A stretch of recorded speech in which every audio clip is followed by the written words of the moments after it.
Bonjour, bienvenue à vos semaines juridiques avec le cabinet d'avocats Leandro Associés pour VK. On va parler du plastique dans quelques minutes dans notre grand dossier, mais tout de suite, les brèves. On commence avec la fonction publique.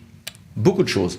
Illégalité selon un TA du licenciement d'une fonctionnaire stagiaire intervenue au cours des 10 semaines suivant la fin du congé maternité. Confirmation, il y aura bien un bénéfice pour les agents publics de l'indemnité d'inflation. Obligation vaccinale et congé de maladie, le feuilleton vire à la cacophonie puisque le TA de Besançon, de Grenoble, de Cergy-Pontoise et de Toulouse ne disent pas la même chose sur ce point.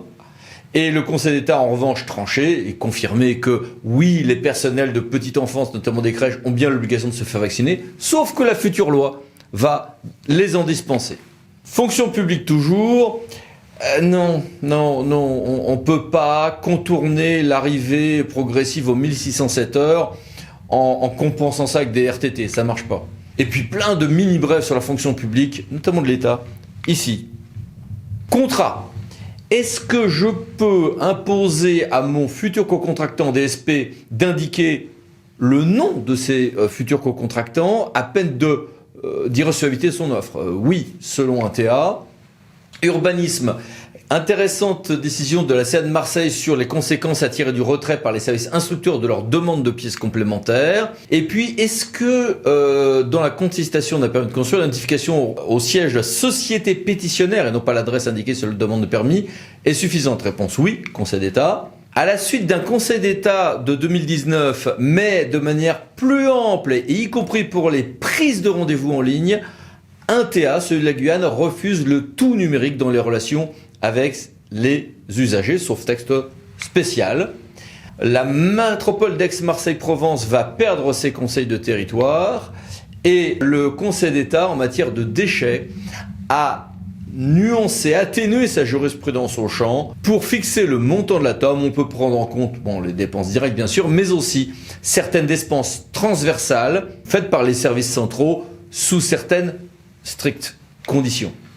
En matière d'eau, nouvelle décision du 22 octobre 2021 du Conseil d'État qui admet, comme toujours, des zonages en cas de différence de situation, donc confirmation de la jurisprudence Narbonne-Liberté 89, mais de manière très claire et peut-être, me semble-t-il, amplifiée par rapport à avant et surtout loin de ce qui est souvent considéré et appliqué dans la pratique.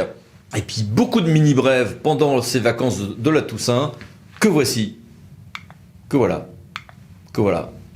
et que voici encore. N'hésitez pas à mettre sur pause. Passons maintenant à notre grand dossier, plastique, le droit toujours moins souple.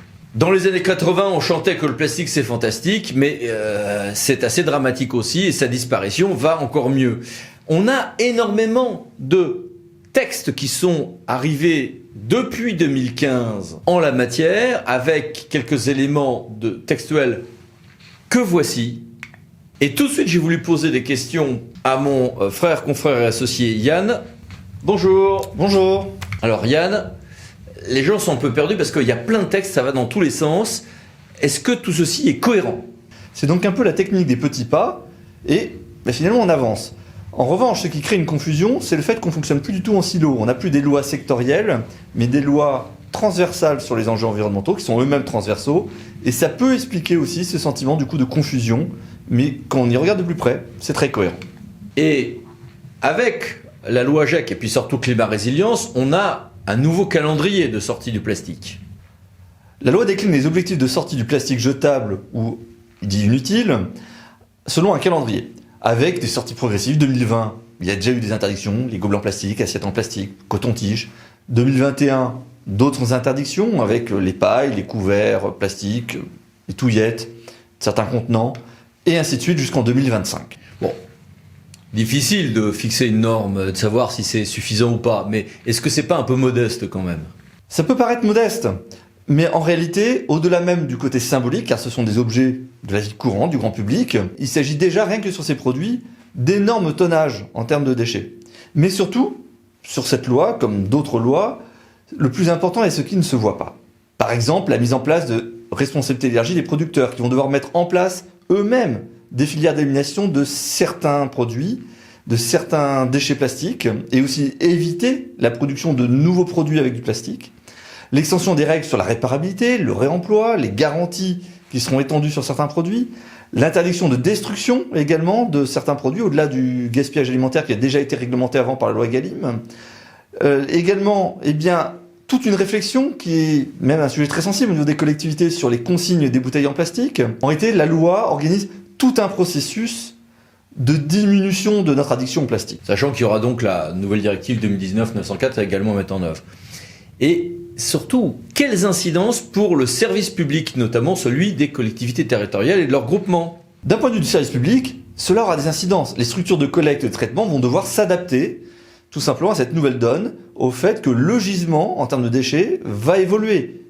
À notre sens, les services publics ont connu déjà des révolutions. Le service de collecte et traitement des déchets est passé finalement d'un métier qui était très lié à la salubrité et à la gestion d'une nuisance, le déchet, à un métier de gestionnaire aussi d'une ressource.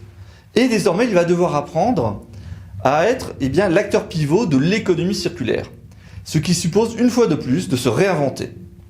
L'erreur serait de ne pas investir ce champ-là, car les communautés et leurs syndicats sont en première ligne.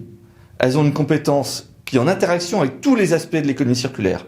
Développement économique, des compétences de proximité auprès de la population et en matière environnementale, et aussi évidemment cette compétence déchets.